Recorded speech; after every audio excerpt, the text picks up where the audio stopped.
I'm here at GenCon 2016 at the Greenbrier Games booth with Stephen Gibson, the creator, artist, designer, editor, writer, and all things Grimslingers. So Stephen, great to be here, man. Thank you so much for joining us. You're welcome. Happy to have you. Tell me about Grimslingers. So what is this game, first of all? This is a sci-fi fantasy western game. It is all my favorite things. It has two modes. It can be played versus 2 to 6 players or co-op 1 to 4. All right? Wow. So it can be a quick filler game. It can be a whole night campaign or something you play over a couple of nights. So it's got whatever your gaming group needs. That's except if you want a worker placement group game.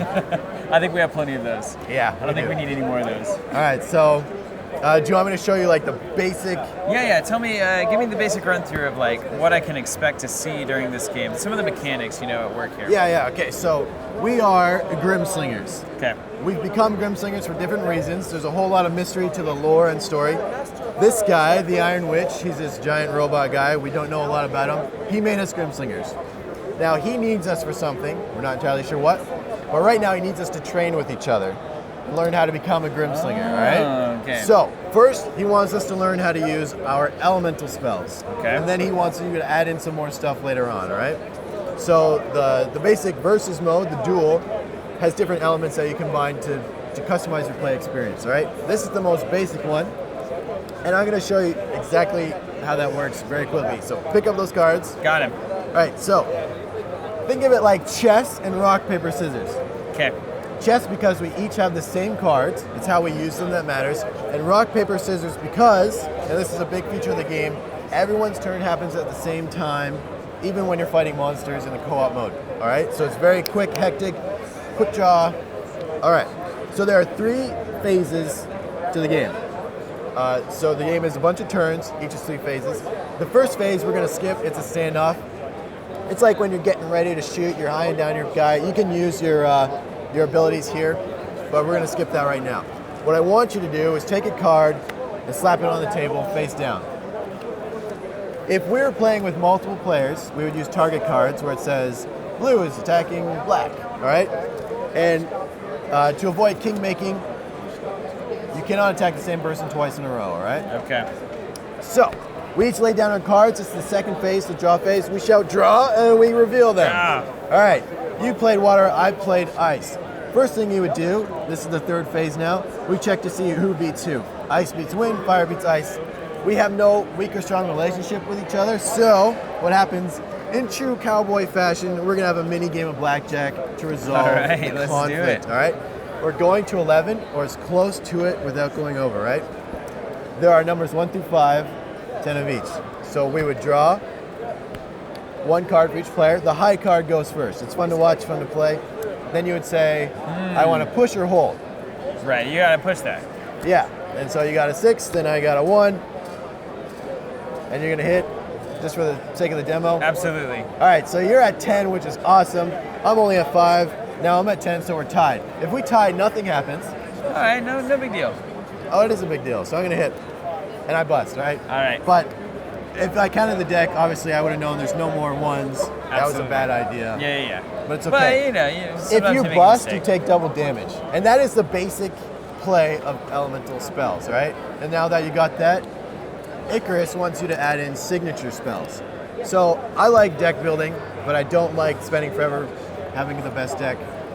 Everyone gets 2 cards. There are 24, they're unique. They're called signature spells because they're unique to your player, all right?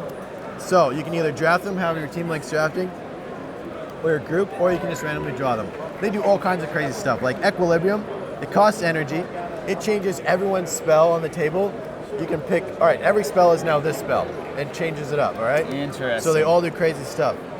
And now we have like these in our deck, or we have these in our hand? At the start of the duel, you would then draft those into your hands. Okay. All right, and then play with those. And you only have 2, but it makes a gigantic difference to your strategy. Absolutely, I can imagine. All right, so the next thing you can add, there are 2 more things, archetypes and items. Items you do not draft. You have a big fat stack in the middle of the table that everyone can draw from. There are 40 in versus mode, and there's stuff like you can play sheep as a shield. Beautiful. Or you can get stuff like Arcane Bow. You can charge it up with your elemental spells. They do all kinds of crazy stuff. during the standoff, which I was skipping in our little demo, you can draw an item card. You can only have 2 in your hand, so your hand is never more than 10, because that'd be crazy. Yeah. And then, so it's constantly changing your strategy as you're playing. Maybe it's a really clutch, you draw water that heals you or something like that. Yeah. All So you're kinds of drawing stuff. new items as you go. So every turn Yeah. you're drawing something new that might affect the strategy of what you're going to do with your cards. And the last thing, which I don't have the card here, your Grimslinger has nothing special about it, your little magical guy that you're Love playing. it. But you can add archetype abilities, or an archetype card that changes your starting health and energy and gives you 1 special ability. I see. So it's like a vampire, a witch, a demon, cool paranormal stuff. You know? Interesting. So you can customize that. So I get to choose when I come into, let's say, a versus match with you. I might say, well, I'm playing like a vampire, and then these are the 2 spells that I'm going to bring as well. Yeah, but you don't have to tell me what spells you have. Secret I'll find spells. out. Yeah. Yeah, but we'll drop them. And if your group doesn't like items, maybe you feel like you don't like that randomness, don't play with items. Right. Makes sense. So what about this co-op mode? What is this all about? That makes sense. So we would sit down to a game, and we would play these cards out, and we'd try to beat each other, and we'd have some special spells and maybe some abilities that kick in, and our health would continue to go down until one of us is defeated, right? The game is over, and everybody's happy. So what do we do in a cooperative game? In the co-op game, so Icarus, now that you figured out how to become a Grimslinger, and if you want to jump right into the co-op and not learn the duel, you can, but you'll have to learn as you go.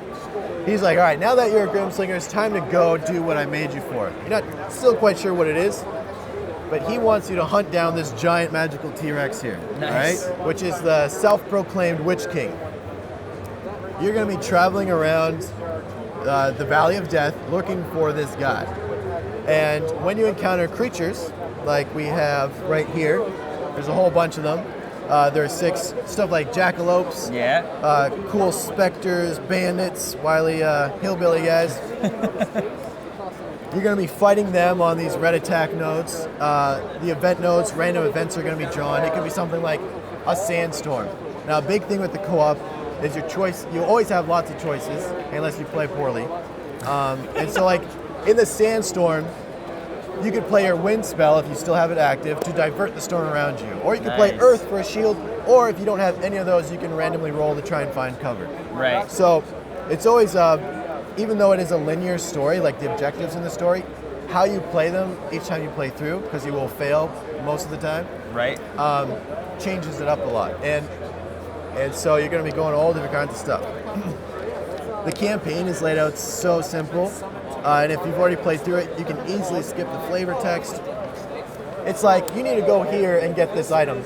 How you get that is up to you. You can trade for it, you can find the monster that drops it, you can try and steal it from the goblins. Wow. There's lots of fun stuff you can do. There are 4 chapters, each is an hour, and if you don't want to play in one sitting, the game will tell you, okay, if you're starting new in this chapter, here's how you set it up. Wow.